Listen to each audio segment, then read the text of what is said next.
Hello everyone. नमस्कार मेरे प्यारे दोस्तों। मेरे भाई, आज हम इस वीडियो में सबमरीन के बारे में बात करने वाले हैं, जिसको हम पनडुब्बी बोलते हैं। पानी वाला जहाज जो पानी के अंदर चलता है मेरे भाई। इसको हम साइलेंट किलर के नाम से भी जानते हैं, क्योंकि पानी के अंदर चलता है। इसको कोई देख नहीं सकता है। जब यह ऊपर आएगा तभी कोई देख पाएगा। तो यह पानी के अंदर चलते चलते कितना तबाही मचा सकता है किसी देश के सीमा में घुस करके, यह कहना बड़ा मुश्किल होता है। तो मेरे भाई, आज हम इसके बारे में आपको डिटेल में समझाएंगे कि एक्चुअल में यह कैसे काम करता है। सारा कुछ विशेष विशेष तरीके से आपको समझाएंगे। सबसे पहले आप जो देख रहे हैं मेरे भाई, यही है बेसिकली सबमरीन। अगर आप देखें तो पानी में बेसिकली ये थोड़ा सा ऊपर है और इसका मोटा मोटी सारा भाग नीचे है। अच्छा, आप ये देखो, सबमरीन है जो कि बेसिकली पानी के अंदर है। और यह देखिए, तो इसको जो है एक जहाज पर लेकर के पानी में रखने के लिए लेकर के जाया जा रहा है। फिर इस सबमरीन को भी देखेंगे, थोड़ा सा एडवांस सबमरीन है और यह भी आधा पानी में आधा ऊपर है। सबसे पहली बात मेरे भाई कि सबमरीन जो है ना, इसको बनाने में काफी पैसा लगता है। कम से कम ना 3750 करोड़ का सबमरीन हो सकता है। और ज्यादा से ज्यादा जो है 7-8 हजार करोड़, किसी किसी केस में 15 हजार करोड़, 20-20 हजार करोड़ का सबमरीन होता है। यह बहुत महंगा होता है। इसके पीछे कारण क्या है कि इसका जो नक्शा बनाया जाता है ना, जो इसका डिजाइन बनाया जाता है, उसमें केवल 10-10 साल लग जाते हैं। फिर सोचिए, सबमरीन को बनाने में, एक एक सबमरीन को बनाने में 10 साल, 15 साल, 20 साल ऐसे लग जाते हैं। तो इसके कारण सबमरीन का जो कीमत है यह काफी ज्यादा होता है। लेकिन दूसरी बात क्या है मेरे भाई, कि हम भारत वाले लोग सबमरीन के मामले में काफी पीछे हैं। अगर हम अपने देश को चाइना से तुलना करेंगे ना मेरे भाई, तो चाइना हमसे 50 साल आगे है सबमरीन के मामले में। चाइना के पास सबमरीन का, पनडुब्बी का एक बहुत बड़ा जाखिरा है। आप इससे कल्पना कीजिए, ऐसा बोला जाता है कि चाइना के पास 350 से भी ज्यादा सबमरीन है और भारत के पास में केवल 18 सबमरीन है। कहीं 18, कहीं 16 बोला जाता है। अब 18 में भी 12 गो सबमरीन काफी पुराना है, ओल्ड मॉडल है। सब समझाते हैं आपको। पहले समझिए कि सबमरीन चलता कैसे है। आप ये जो देख रहे हैं, यह जो पंखा लगा है ना, इसको हम प्रोपेलर बोलते हैं। अब ये जो पंखा है, ये पानी को काटता है, मीन्स पीछे की तरफ पानी को फेंकता है और सबमरीन जो है आगे की तरफ चलता है। अब बात आता है कि ये जो प्रोपेलर है, ये प्रोपेलर चलेगा कैसे। तो भाई, इस प्रोपेलर को चलाने के लिए सिंपल सा बात है कि यहाँ पर कोई इंजन लगा दीजिए, जो इंजन इस प्रोपेलर को नचा सके। अगर आप ध्यान से देखेंगे तो जब सबमरीन पानी में है, ऐसा नहीं कि ये जमीन पे रखा है तो हम इसको प्रोपेलर बोल रहे हैं। आप इसको देखिए, इस सबमरीन में भी यहाँ पे प्रोपेलर लगा हुआ है। तो बात आता है कि ये प्रोपेलर चलेगा कैसे, इस प्रोपेलर को आखिर कौन चलाएगा। तो मेरे भाई, एक इंजन आपको लगाना पड़ेगा या तो मोटर लगाना पड़ेगा। अच्छा, तब इंजन में भी ना दो तरीके का इंजन होता है, ठीक है। अब एक क्या होता है मेरे भाई, आप जानते हैं, जैसे मोटरसाइकिल चलता है, तो मोटरसाइकिल कौन इंजन होता है, पेट्रोल इंजन होता है। कई कार भी पेट्रोल इंजन होते हैं। लेकिन एक होता है डीजल इंजन। आप कभी नहीं देखे होंगे कि ट्रक जो है कि पेट्रोल से चलेगा। अगर आप ट्रक 18 चक्का, 22 चक्का, 6 चक्का, 4 चक्का, 10 चक्का देखिएगा, तो ट्रक क्या चीज पेट्रोल से चलता है? नहीं ना। ट्रक चलता है डीजल से। काहे काहे कि ट्रक में होता है माल ज्यादा। अब माल ज्यादा मीन्स भारी ज्यादा। अब भारी ज्यादा है तो डीजल इंजन हेवी इंजन होता है, हेवी ड्यूटी इंजन, इसलिए डीजल से चलाया जाता है।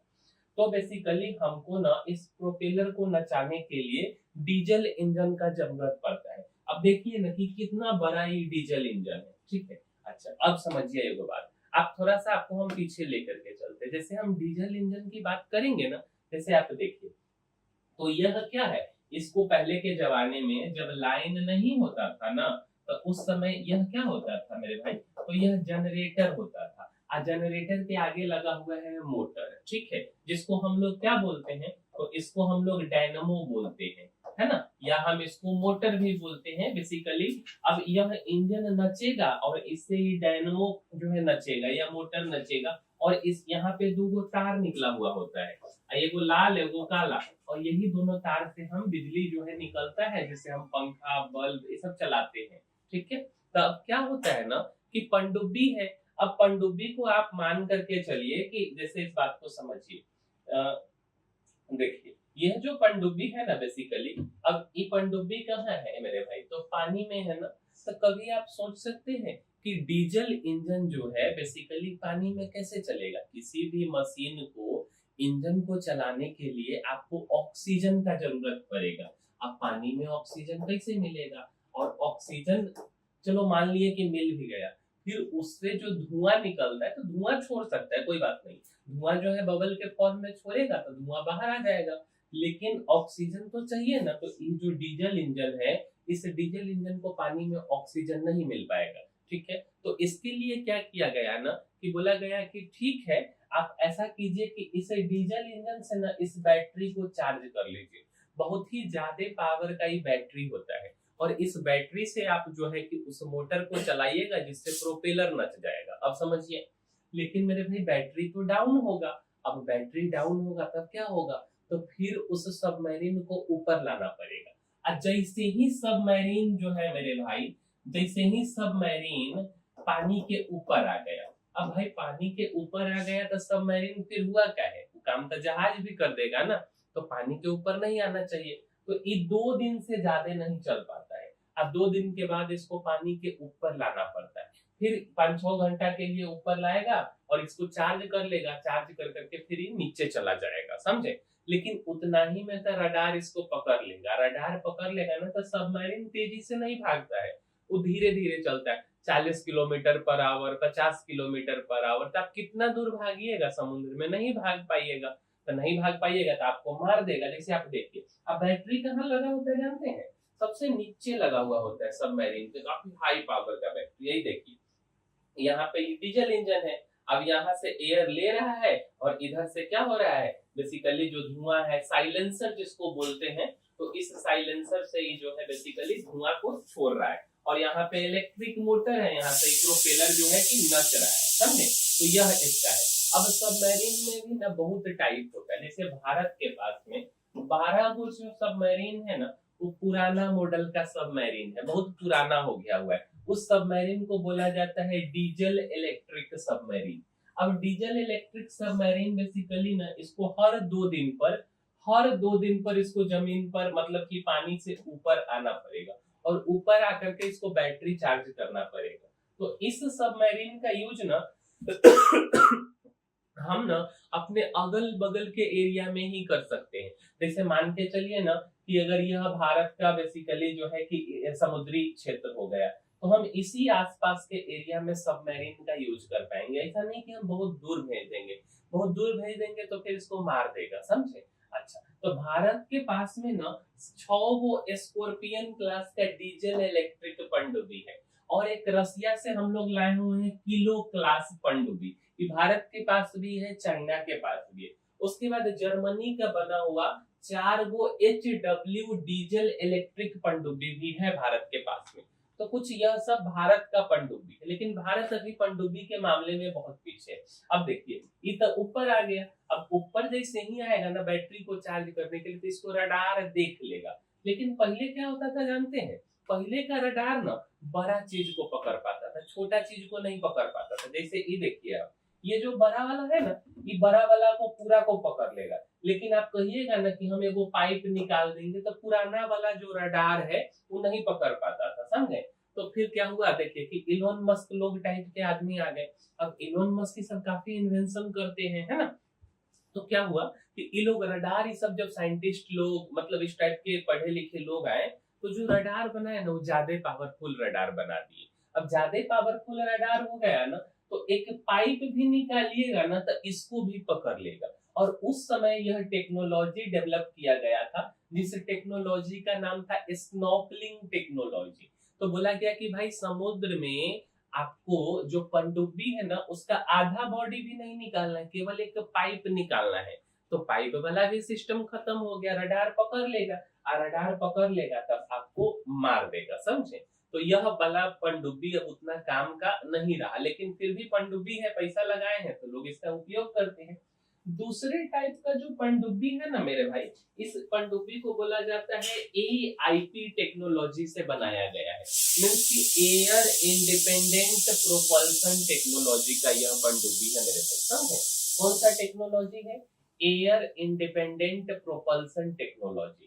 अब यह वाला पनडुब्बी जो है ना, इस पनडुब्बी को पहले समझिए। बेसिकली यह जो पनडुब्बी है तो इसको ना पानी के ऊपर नहीं आना होता है, समझे। इसमें क्या होता है ना कि अंदर में हाइड्रोजन का टैंक और ऑक्सीजन का टैंक लगा हुआ होता है। तो डीजल इंजन को चलाने के लिए ऑक्सीजन ही ना चाहिए, तो ये ऑक्सीजन और जो हाइड्रोजन है तो इसी के मदद से नहीं अपने इंजन को चला लेता है। और जब इसका बैटरी चार्ज हो जाएगा ना तो ये बंद कर देगा। इसको ना कम से कम 15 दिन पानी में ही आराम से रह सकता है, कोई दिक्कत नहीं है।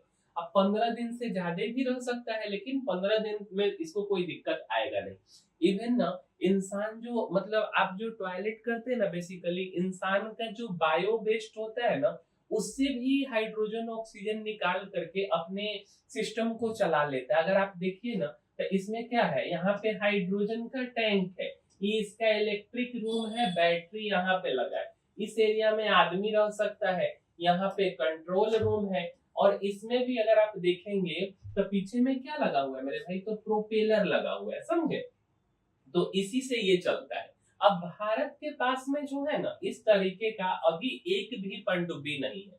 लेकिन एक बात समझिए, पनडुब्बी के मामले में फ्रांस, जर्मनी, रसिया ये सब बहुत आगे है मेरे भाई, समझे।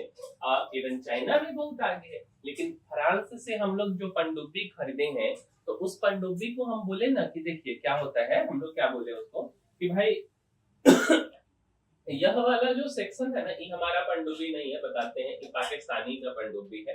तो यह वाला जो सेक्शन है ना बेसिकली, तो इस सेक्शन में आपको क्या करना है ना, यह एआईपी टेक्नोलॉजी लगाना है। अब हम लोग ना जो AIP air independent propulsion technology लगा रहे हैं मेरे भाई, यह ना दुनिया में सबसे अच्छा है। और यह 2026 में 2025-26 के आसपास में समझिए तो लग जाएगा, समझे।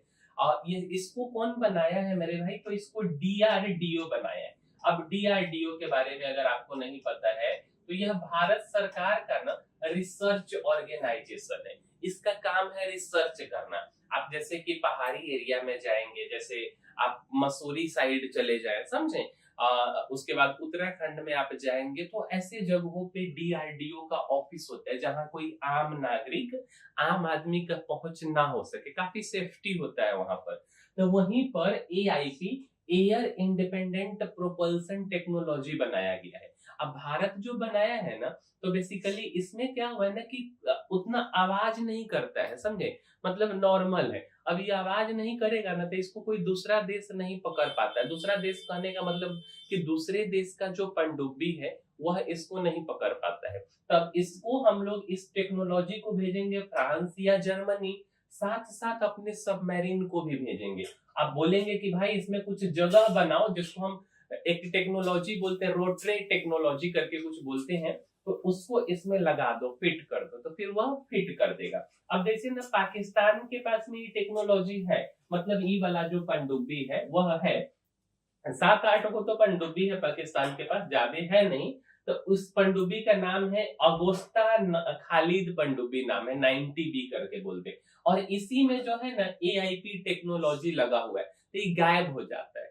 इसका उदाहरण आप समझिए, आपको याद होगा 2019 में बालाकोट एयर स्ट्राइक किया गया था। तब बालाकोट एयर स्ट्राइक किया गया ना, तब पाकिस्तान के पोर्ट पर, कराची पोर्ट पर एक सबमरीन था, और बेसिकली अगस्ता खालिद सबमरीन था। इन भारतीय रडार से गायब हो गया। मतलब हम लोग क्या करते हैं ना कि किसी भी देश का सबमरीन कहाँ पर है अपने पड़ोसी का, उसको रडार पर लोकेट किए हुए रहते हैं कि भाई इधर उधर मूवमेंट तो नहीं है तुम्हारा, तो ये गायब हो गया। अब रडार पर से अचानक गायब हो गया। भारतीय सेना इसको 21 दिन लगाया तब जाकर के मिला मेरे भाई। 21 दिन सोचिए कि इसको खोजने में लग गए। अब मान लीजिए 21 दिन में गुजरात के नजदीक आ सकता है, मुंबई के सीमा, समुद्री सीमा में घुस सकता है, किसी भी देश पर क्या बम वर्षा कुछ भी कर करके चला जाएगा। तो ये बात जो है कि बहुत दिक्कत वाला है, एकदम साइलेंट किलर इसीलिए बोला जाता है। तो मतलब कि अगर ये पानी के अंदर चला गया ना, बाहर नहीं निकलेगा ना, तो इसको खोजना नेक्स्ट टू इम्पॉसिबल है, बड़ा मुश्किल से ही मिलता है। सोचिए ना 21 दिन लग गया इसको खोजने में। अब आप कहिएगा कि एयर इंडिपेंडेंट प्रोपल्सन टेक्नोलॉजी कौन कौन देश के पास है, ऐसा सबमरीन किसके किसके पास है? मेरे भाई तो स्वीडन के पास में है, जर्मनी के पास में है, इवन जापान के पास भी है, चाइना के पास भी है, पाकिस्तान के पास भी है। लेकिन भारत के पास अभी एक भी ऐसा पनडुब्बी नहीं है। लेकिन हम लोग टेक्नोलॉजी बना लिए हैं भाई, टेक्नोलॉजी बना लिए हैं तो हम लोग इस टेक्नोलॉजी को बाद में बेच भी सकते हैं, समझे? अच्छा अब समझिए, अब आपके मन में एक सवाल होगा कि जो सबमरीन है ये पानी में अंदर कैसे चला जाता है? अब पानी में कोई चीज अंदर चला गया तब तो ये डूब जाएगा, अब फिर ऊपर कैसे आ जाता है? ये मन में सवाल तो होगा ना। तो मेरे भाई कोई भी जो सबमरीन है ना उसमें बैलास्ट टैंक लगा हुआ होता है। कौन सा टैंक होता है मेरे भाई, इस बात को समझिए, बैलास्ट टैंक होता है। अब बैलास्ट टैंक क्या होता है? बेसिकली नॉर्मल आपके घर का टंकी समझ लीजिए ना, पानी का टंकी, ऐसा टंकी होता है। इस टंकी में क्या होता है ना कि जब पनडुब्बी को ऊपर आना होता है ना तो इसमें हवा भर दिया जाता है, समझे? और जब ऊपर आना होगा इसमें हवा भर देंगे ना तो क्या होगा कि उसका जो डेंसिटी है ना वो पानी के डेंसिटी से कम हो जाता है और आसानी से सबमरीन ऊपर चला जाता है। और जब इसको नीचे जाना होगा तो उस टंकी में से हवा निकाल के आप पानी भर देते हैं, जिसके कारण सबमरीन का वजन ज्यादा हो जाता है। और वजन ज्यादा होने के कारण सबमरीन का, पनडुब्बी का जो डेंसिटी है वो पानी के डेंसिटी से ज्यादा हो जाता है और वो डूब जाता है, समझे? तो बेसिकली यही है बैलास्ट टैंक। और इसी टैंक में पानी भर दीजिए, ये देखिए आप बैलास्ट टैंक है और यहाँ पे भेल लगा हुआ है। अब ऊपर से जो है हवा भरेंगे ना तो हवा भरेंगे तो ये पानी निकल जाएगा, और जब हवा निकाल देंगे तो क्या होगा, ये पानी भर जाएगा। अब पानी भर जाएगा तो ये नीचे चला जाएगा और जब ऊपर आना होगा तो हम लोग हवा भर देंगे मशीन से। तो यह बेसिकली इसी तरीके से ना पनडुब्बी जो है ऊपर और नीचे आता है। अब हम आपको दो तरीके का पनडुब्बी बता दिए, एक तो इलेक्ट्रिक मोटर वाला जो कि बेसिकली 2-2 दिन पे ऊपर आता है, दूसरा आपको एआईपी टेक्नोलॉजी का पनडुब्बी बताएं जो 15 दिन कम से कम, पाकिस्तान वाले केस में 21 दिन तक गायब हो गया था, वो समझे? और तीसरा जो होता है ना मेरे भाई, इसको हम बोलते हैं न्यूक्लियर पावर्ड सबमरीन। भैया ये बहुत खतरनाक होता है। भारत के पास यही सबमरीन है, भारत के पास केवल 2 तरीके का सबमरीन है, एक तो न्यूक्लियर पावर्ड सबमरीन है और एगो डीजल इलेक्ट्रिक सबमरीन है, समझे? तो यह जो न्यूक्लियर पावर्ड सबमरीन है ना, बेसिकली इसका हम लोग हमेशा उपयोग नहीं करते हैं। देखिए सबसे पहले इसमें क्या होता है ना कि यूरेनियम और नहीं तो प्लूटोनियम का यूज किया जाता है। अब यूरेनियम और प्लूटोनियम क्या है बेसिकली, तो रेडियो एक्टिव एलिमेंट है, और इससे ना क्या किया जाता है, जैसे रिएक्टर होता है ना जहां हम बिजली पैदा करते हैं ना, तो इसको थोड़ा सा अमाउंट से बहुत ज्यादा एनर्जी जनरेट किया जाता है। अब देखिए ना कितना ज्यादा एनर्जी जनरेट हो गया है, समझे? तो इसके कारण क्या होता है ना कि जब एनर्जी जनरेट होता है, टेम्परेचर आता है, तो उससे हम लोग पानी गर्म कर लेते हैं। अब पानी गर्म हो गया तो उससे जो वाष्प निकलता है ना, जो वेपर निकलता है, उस वेपर से हम लोग प्रोपेलर को नचाते हैं। तो बेसिकली जो आपका न्यूक्लियर पावर्ड सबमरीन होता है, तो इसका हम लोग ना क्या करते हैं, तो इसमें हम लोग एनर्जी जनरेट करते हैं, टेम्परेचर, उस टेम्परेचर से हम लोग जो है चलाते हैं प्रोपेलर को, समझे? वाष्प से। अब समझिए यह जो पनडुब्बी है ना ये बहुत दिन तक अंदर रह सकता है, इवन 10 साल के लिए बोलिएगा ना, 15 साल के लिए बोलिएगा तो ही अंदर रह जाएगा। लेकिन मेरे भाई सबमरीन में ना लोग, आदमी भी तो रहेंगे, तो आदमी के खाने पीने का भी सामान होना चाहिए ना। 15 साल सबमरीन को तो खाली नहीं रखना है, खाने पीने वाला भी सामान होना चाहिए। तो मैक्सिमम ना न्यूक्लियर पावर्ड सबमरीन में 3 महीना से ज्यादा का हम खाने पीने वाला सामान नहीं रख सकते, समझे? 3 महीना से ज्यादा का सामान आप नहीं रखिएगा तो 3 महीना के बाद इसको ऊपर आना पड़ता है। लेकिन 3 महीना कोई समुद्र के नीचे डूबा रहे, ये क्या करेगा आप सोच भी नहीं सकते हैं। भारत के पास न्यूक्लियर पावर्ड सबमरीन है, जैसे कि आईएनएस अरिहंत का आप नाम सुने होंगे, समझे? उसके बाद आईएनएस अरिघात का आप नाम सुने होंगे। ये सब न्यूक्लियर पावर्ड सबमरीन है, बहुत महंगा है, 15,000 से लेकर के 37,500 करोड़ रुपए का सबमरीन है। लेकिन एक दिक्कत है, जानते हैं दिक्कत क्या है? इस सेकेंड स्ट्राइक सबमरीन है मेरे भाई। अब आप बोलिएगा कि सेकेंड स्ट्राइक का क्या मतलब होता है? तो देखिए, सेकेंड स्ट्राइक मतलब क्या हुआ ना, मान लीजिए कि पाकिस्तान है, भर दिन हमेशा धमकी देते रहता है कि भाई हम भारत पर परमाणु हमला कर देंगे। अब मानिए कि पाकिस्तान ना भारत पे दो चार गो परमाणु फेंक दिया, अब दो चार गो परमाणु बम पाकिस्तान फेंक दिया, तो ऐसा तो है नहीं कि भारत हाथ पर हाथ रख के बैठेगा।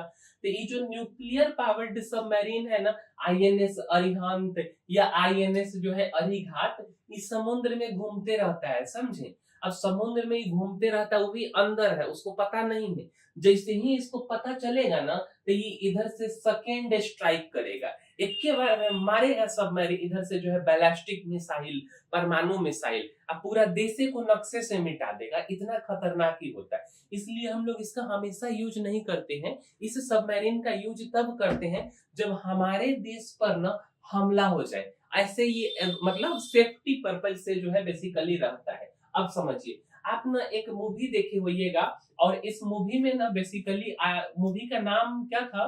तो मूवी का नाम यार क्या था, गाजी अटैक करके 2017 में एक मूवी बना था, समझे? और उस 2017 में जो मूवी बना ना, गाजी अटैक करके मूवी का नाम है, जिसमें हम लोग पाकिस्तान का जो पनडुब्बी था, समझे, पीएनएस गाजी को हम लोग डुबा दिए थे। अब मेरे भाई पीएनएस गाजी ना अमेरिका से भाड़ा पर लेकर के आया था पाकिस्तान, ठीक है? उसको हम लोग मार करके, अब उससे भी महत्वपूर्ण बात क्या है ना, कि हम लोग आईएनएस राजपूत से मार दिए। राजपूत ना विशाखापट्टनम पोर्ट पर सर्विसिंग हो रहा था, खुदे खराब था, खराब जहाज से मार दिए। अब उसमें आप देखे होइएगा ना, डेप्थ चार्ज होता है, समझे? अच्छा, उस तो डेप्थ चार्ज क्या होता है, इस बात को समझिए। जैसे ना देखिए, ये जो जहाज है ना, ये जो जहाज है, यहाँ पे एक मशीन लगा हुआ है। अब मशीन कैसा होता है जानते हैं? इस तरीके का बैरल होता है, इस तरीके का बैरल होता है। अब यहाँ पे काफी सारे बैरल है। अब इस बैरल को अगर हम थोड़ा आपको जूम करके दिखाए ना मेरे भाई, तो आप देखिए यह कुछ इस तरीके का बैरल है, समझे? अब यह जो बैरल है ना, इस बैरल में से ना क्या होता है कि एक सिलेंडर के आकार का बॉम्ब निकलता है। देखिए, ये जो बॉम्ब आप देख रहे हैं ना, यह सिलेंड्रिकल बॉम्ब है। इसमें बहुत हाई प्रेशर में एयर होता है, बहुत ज्यादा हाई प्रेशर में कुछ पाउडर होता है, समझे? अब ये ना किसी भी सबमरीन को डायरेक्ट नहीं मारेगा। आपको ऐसा लगेगा कि जैसे मान लीजिए कि कोई सबमरीन है, जैसे पीएनएस गाजी ही था, समझे? तो उस सबमरीन के ऊपर ही अटैक नहीं करता है। आपको ऐसा मन में डाउट होगा कि जो हम लोग डेप्थ चार्ज करते हैं, इससे हम सबमरीन पे जा करके टकरा देते, नहीं, ऐसा नहीं करते हैं। हम लोग क्या करते हैं, जैसे ही पता चल गया ना कि भाई यहाँ पे कोई सबमरीन है इस आसपास में, तो पानी के अंदर ना किसी चीज को खोजना बड़ा मुश्किल होता है। अब पानी के अंदर एग्जैक्ट लोकेशन कहाँ है आपको तो पता नहीं है, कभी यहाँ होगा, कभी यहाँ भाग जाएगा, कभी यहाँ भाग जाएगा। अब इस केस में क्या होता है ना, कि एक साथ 50-100 को जो है इस तरीके का जो है क्या बोल सकते हैं, सिलेंड्रिकल बॉम्ब को पानी में फेंक देता है। अभी पानी में फेंकता है ना, तो ये पानी में वाटर वेव क्रिएट कर देता है, हाई प्रेशर वाटर वेव, समझे? हाई प्रेशर वाटर वेव क्या हुआ?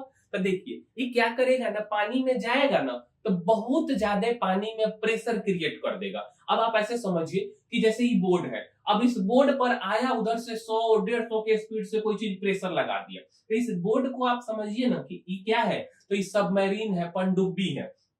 अब पानी का प्रेशर काफी ज्यादा, आप देख सकते हैं गाड़ी उड़ी हम लोग धोते हैं ना, तो कितना पानी का प्रेशर करके हम लोग धोते हैं, कितना भी गंदा रहता है तो साफ हो जाता है।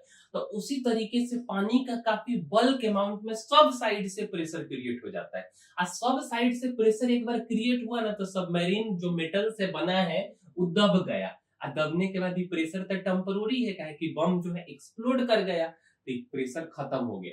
अब एक बार आप किसी चीज को दबाइए खूब हाई प्रेशर से, फिर खींच दीजिए, क्या होगा? तो वो टूट जाता है। अब उसी में पूरा जो सबमरीन है वो डूब गया, टूट गया, बेकार हो गया। जैसे आप देखिए, ये जो सबमरीन है ना बेसिकली ये आवाज कर गया, इस तरीके से आप समझिए ना मेरे भाई, ये न्यूक्लियर पावर्ड सबमरीन है, लेकिन इसको चकनाचूर कर दिया है, समझे? चकनाचूर। तो ये किसी पर भी ना डायरेक्ट अटैक नहीं करता है, इस तरीके का सिलेंडर होता है। एक के बार में 50-100 को सिलेंडर पानी में फेंक दिया ना, सब साइड से प्रेशर क्रिएट कर देता है। उसके बाद तो जो है कहानी हो गया खत्म। अच्छा, दूसरा चीज आप क्या सुने होंगे जानते हैं? एक मिसाइल होता है, समझे? उस मिसाइल के बारे में आप सुने होंगे, टॉर्पीडो। आप पीएनएस गाजी में भी देखे होंगे, तो वहां पे टॉर्पीडो लॉन्च किया जाता है। अब पहले क्या होता था ना कि टॉर्पीडो एकदम सीधा चलता था, समझे? अब ऐसा नहीं है। अब टॉर्पीडो में ना काफी चीज होता है। जैसे टॉर्पीडो जो है कि कुछ गर्मी को, इंफ्रारेड को पहचान करके, अब जैसे कि सबमरीन है, हल्का फल्का तो टेम्परेचर होगा ना भाई, अंदर में इंजन चल रहा है, थोड़ा तो गर्माहट होगा, तो इंफ्रारेड को पहचान करके उसके बाद उसको मार देता है, समझे? तो यह अपने आप में एक तरह से मिसाइल है। अब मिसाइल में गाइडेड मिसाइल है, ऐसे नहीं समझिए। तो टॉर्पीडो कुछ इस तरीके का मिसाइल होता है जो पानी के अंदर चलता है, समझे? टॉर्पीडो ना किसी, हम हेलीकॉप्टर से या वहां आसपास का जो सीप है उससे लॉन्च किया जाता है। इवन अगर मेरे पास सबमरीन है ना, तो उससे भी लॉन्च कर देंगे। देखिए नहीं कैसा मिसाइल है, आप देखेंगे ये सबमरीन है, हम सबमरीन से भी टॉर्पीडो को लॉन्च कर सकते हैं। और यह पहले के जमाने में केवल सीधा चलता था, अब ऐसा नहीं है। ये दुश्मन के जगह को, सबमरीन को खोज के और उस पे जाके उस पे टकरा के आवाज करता है। डेप्थ चार्ज अगल बगल में फुट फटता है, लेकिन ये ऐसा नहीं है, समझे? अब देखिए ना, ये टॉर्पीडो यहाँ पे लॉन्च हो रहा है, समझे? अब हम यहाँ पे इसको ना एक तरीके से ऐसे भी बोल सकते हैं, अब आ गया, काफी टेक्नोलॉजी का एडवांसमेंट हुआ, तो एंटी सबमरीन मिसाइल भी आ गया है। जैसे हम इसको बोलेंगे तो टॉर्पीडो ना बोल करके इसको आप एंटी सबमरीन मिसाइल बोल लीजिए, कि हमको पता चल गया ना कि दुश्मन का पनडुब्बी मेरे क्षेत्र में घुस रहा है, तो हम एंटी सबमरीन मिसाइल मार देंगे, समझे? ये डीआरडीओ है। अब डीआरडीओ ने काफी सफल एंटी सबमरीन मिसाइल लॉन्च किया, लेकिन एक बात समझिए, डीआरडीओ ना एक रिसर्च ऑर्गेनाइजेशन है मेरे भाई। डीआरडीओ एक रिसर्च ऑर्गेनाइजेशन है, समझे? तो रिसर्च ऑर्गेनाइजेशन का काम क्या होता है? रिसर्च करना। अब रिसर्च करने के बाद आप इसको कहिएगा कि भैया बना दो, तो ये बनाएगा नहीं। ये वो टेक्नोलॉजी, मॉडल, सारा कुछ बना के आपको दे दिया, लेकिन दूसरा नहीं बनाएगा। तो हमारे यहाँ एक कंपनी है, उसका नाम है एलएनटी, जिसको हम लॉर्सन एंड टर्बो के नाम से जानते हैं ना। पटना में यही तो मेट्रो बना रहा है, इसका इंफ्रा के सेक्टर में काफी आगे है एलएनटी। तो एलएनटी जो है बेसिकली इसको बना रहा है, इसको भी बना रहा है, और एआईपी को भी, एआईपी टेक्नोलॉजी के बारे में जो हम बताए हैं, इसको भी जो है एलएनटी बना रहा है। और भी कंपनी का रोल है, ऐसा नहीं है। जैसे मान लीजिए आपके पास है माजागोन डॉक शिपयार्ड, समझे? तो माजागोन डॉक एक कंपनी है, वो कंपनी भी इसको बना रही है। महिंद्रा की भी कुछ टेक्नोलॉजी लगा हुआ है, तो सब मिल करके एंटी सबमरीन मिसाइल बना रहे। अच्छा, अब उसके बाद आप हमारे एक वीडियो में सुने होइएगा कि पीएनएस गाजी। तो पीएनएस गाजी में ना पाकिस्तानी का क्या कहना था जानते हैं? कि मतलब ना जो बॉम्ब बिछा रहा था ना, माइंस बिछा रहा था, तो माइंस बिछाने के समय में अपने आप अटैक हो गया। ऐसा नहीं था, हम लोग का आईएनएस राजपूत जो है ना, उसको मार के गिरा दिया था, समझे? अब समझिए, तो आपको लगेगा ना कि वो माइंस कैसा होता है। तो मेरे भाई उस माइंस का नाम होता है नेवल माइंस। आप देखिए कुछ इस तरीके का माइंस लगा हुआ है, समझे? यह ना बेसिकली यह नेवल माइंस है। अब इसको एगो जंजीर से बांध के, अब बड़ा पत्थर लगा करके इसको नीचे, यहाँ पे बहुत बड़ा पत्थर है, समझे?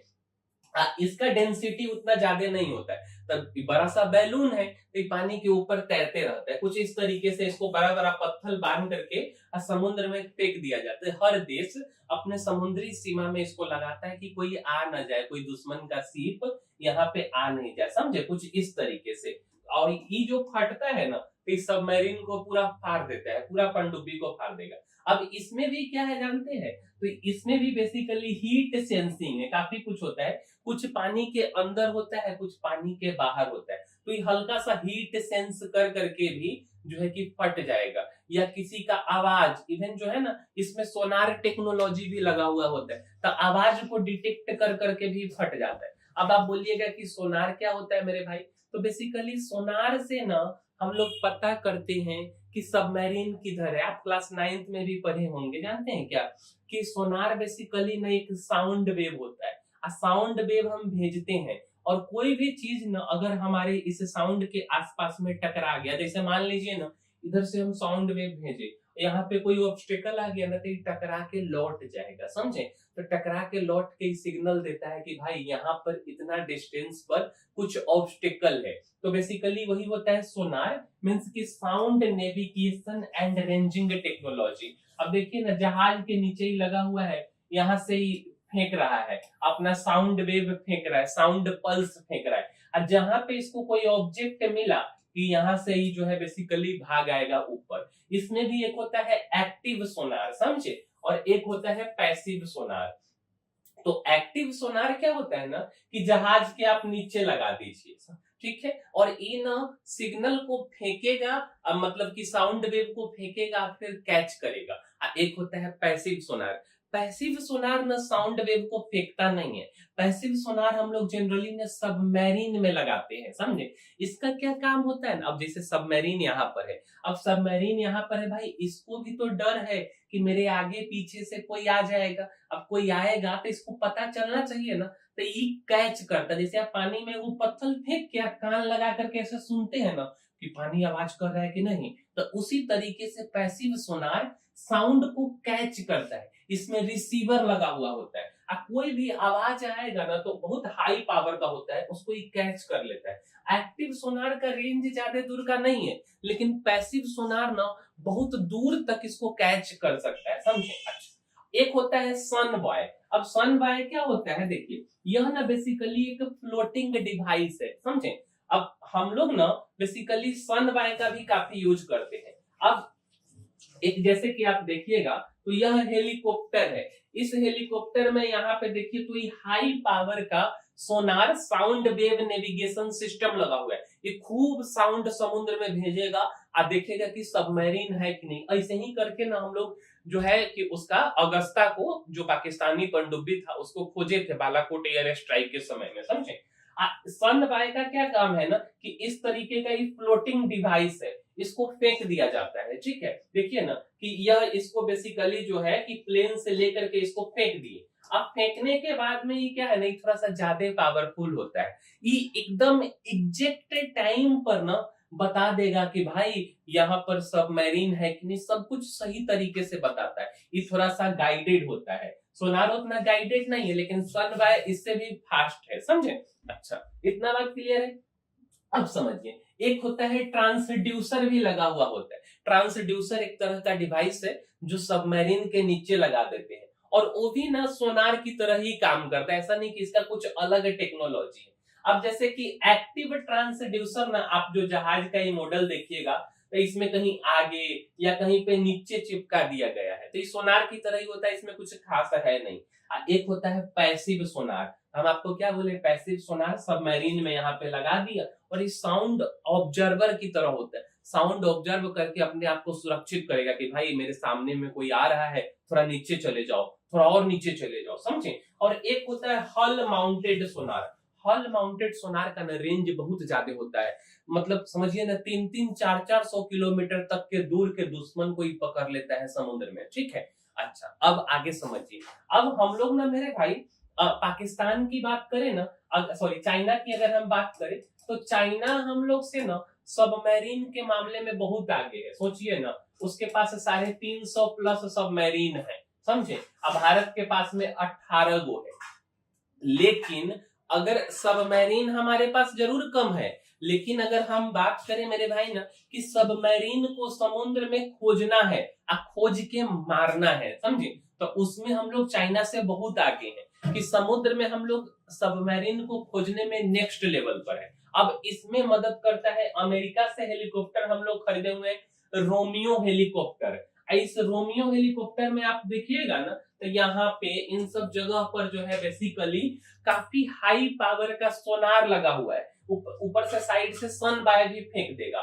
उसके बाद हम लोग रसिया से कमोब 28 लिए हुए हैं और कमोब 31 लिए हुए हैं। इस सब में लेजर गाइडेड है। लेजर गाइडेड के साथ में काफी रियल टाइम डेटा इसको मिलता है और मतलब ना बहुत हाई पावरफुल है ये सब, समझे। उसके बाद एक वो प्लेन है P8I पोसीडॉन, ये सब ना और लंबा दूर तक समुद्र में खोजेगा कि भाई सबमरीन कहीं है तो नहीं ना, हमारे सीमा में तो डिस्टर्ब नहीं कर रहा है। और जैसे ही इसको पता चल जाएगा ना, तो आस पास जो इसका नेवल बेस है उसको ही भेज देगा कि भाई सबमरीन है यहाँ पर, तो इसको ले जाकर के दुश्मन का है जाकर के मारो। ये लोग खुद नहीं मारता है, किसी किसी केस में मार भी देता है, तो जाकर के दूसरा जो मतलब वहां आसपास का जो जहाज है, जो मतलब जो भी चीज है हम लोग जिससे बच सकते हैं, जाकर के मार देगा।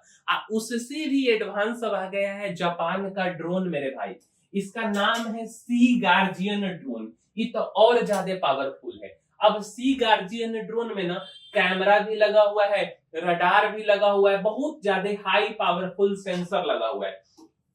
और ई ना समुद्र में जाकर के, ज्यादा वजन तो है नहीं, कहीं एक जगह पर अपना पंखा नचाते रहता है, रुक जाता है, समझे। और रुक करके इसको जहां शक होगा ना, वहां पर ये ड्रोन खड़ा होकर के चेक करने लगता है समुद्र में। अब बहुत ज्यादा इसका ऊर्जा है, बहुत लंबा समय तक ही समुद्र में खोजता है। तो हम लोग ना चाइना से अगर हम लोग खोज करके चाइना के पनडुब्बी को मारना होगा ना, तो उसमें बहुत आगे हैं। लेकिन हम लोग चाइना से पनडुब्बी के मामले में आगे नहीं है। चाइना इस मामले में, पनडुब्बी के मामले में हम लोग से बहुत आगे है, थोड़ा सा समझिए। अगर देखिए, अगर हम सबमरीन फ्लीट साइज की बात करें ना, तो नंबर ऑफ सबमरीन चाइना के पास में कितना है, तो 350 प्लस है, समझे। और इंडिया के पास में कितना है, तो केवल 18 गो है। अच्छा, अगर हम इसके टेक्नोलॉजी की बात करें ना, तो काफी एडवांस टेक्नोलॉजी है, न्यूक्लियर प्लस और कन्वेंशनल भी है। लेकिन भारत के पास में 12 गो तक केवल कन्वेंशनल है, जिसको 2 दिन के बाद ऊपर आके बैटरी चार्ज करना पड़ता है। कुछ न्यूक्लियर है, तो न्यूक्लियर तो सेकेंड स्ट्राइकर होता है। अच्छा, चाइना का ASW कैपेबिलिटी जो है ना, वह मॉडरेट है, लेकिन हमारा जो है यह मॉडर्न है। काहे कि हमारे पास ड्रोन टेक्नोलॉजी भी है, रशियन जहाज भी है, पाकिस्तानी जहाज भी है, तो सबमरीन को हम आसानी से खोज सकते हैं, समझे। तो इस मामले में हम लोग जो है काफी आगे हैं चाइना से। अच्छा, अब समझिए, देखिए, अब ना चाइना से शिक्षा लेते हुए हम लोग एक चीज और बना रहे हैं। आंध्र प्रदेश में विशाखापट्टनम में एक गांव है, उस गांव का नाम है रामबिल्ली गांव, समझे। अब रामबिल्ली गांव में ना एक प्रोजेक्ट चल रहा है, इस प्रोजेक्ट का नाम है वर्षा। अब इसका क्या मतलब हुआ, तो जिसे सबमरीन तो मान के चलिए ना कि हमारे पास न्यूक्लियर पावर्ड सबमरीन है, 3 महीना हो गया। अच्छा, 3 महीना के बाद में इसको क्या करना होगा, तो इसको आना होगा बाहर, जाकर के अपना राशन पानी स्टॉक करना होगा। तो राशन पानी स्टॉक करने के लिए इसको क्या करना पड़ेगा, ऊपर निकलना पड़ेगा। तो दुश्मन का रडार जो है देख लेगा और इसको पता कर लेगा, समझे। तब दुश्मन का रडार इसको ना देखे या पता नहीं कर पाए, इसके लिए क्या किया गया ना कि समुद्र में से अंदर अंदर आए, सीधे जो है कि अंदर में घुस जाए। तो ऐसा प्रोजेक्ट बनाया गया है, प्रोजेक्ट वर्षा, कि समुद्र के अंदर से सबमरीन आएगा और सीधे जाकर के अपने नेवल बेस में घुस जाएगा, फिर वहां पे आराम करेगा, डॉकिंग करने के बाद सामान लोड कर करके फिर निकलेगा। लेकिन इस चीज के बारे में ना हम लोग 2026 या 25 में ही शुरू हो जाएगा, 26 मान करके चलिए। हम लोग इसका शिक्षा कहाँ से लिए हैं जानते हैं, तो मेरे भाई हाइनान आइलैंड है, समझे, चाइना में। देखिए ना कितना सुंदर आइलैंड है, और यहीं पे चाइना का जो है ना पनडुब्बी का जाकिरा है, जाकिरा सीधे पहाड़ में जाकर के घुस जाता है, ठीक है। ऊपर टूरिस्ट सब अपना घूम फिर रहा है, तो ये अपने पनडुब्बी को सेफ रखने के लिए जो चाइना जो है ना, बेसिकली वो हाइनन आइलैंड का जो है कि जगह जो है अपने लिए सबसे सेफ माना हुआ है। और उसी से शिक्षा लेते हुए भारत जो है आंध्र प्रदेश के विशाखापट्टनम के रामबिल्ली गांव में अपना प्रोजेक्ट वर्षा चला रहा है, जो इस साल के अंत तक कंप्लीट हो जाएगा। तो उम्मीद करते हैं कि आपको हमारा यह वीडियो पसंद आया होगा। सबमरीन के बारे में, हम लोग कहाँ हैं दुनिया में, क्या है हमारे पास, कौन सा सबमरीन है, वो सब हम आपको समझाने का कोशिश किए हैं। लेकिन अगर आपको हमारा वीडियो जरा सा भी अच्छा लगा है ना, कुछ वैल्यू एडिशन हम किए हैं ना, तो इस वीडियो को लाइक जरूर कीजिएगा, साथ साथ अपने मित्रों को शेयर कीजिए, जिससे उनको भी पता चले कि भारत के पास कैसा सबमरीन, कैसा पनडुब्बी है। और हमारे चैनल को सब्सक्राइब कीजिए, जिससे कि हमारा रेगुलर वीडियो का अपडेट आपको मिलते रहे। मिलेंगे हम किसी अगले वीडियो में। इस वीडियो में इतना ही, तब तक के लिए धन्यवाद मेरे भाई।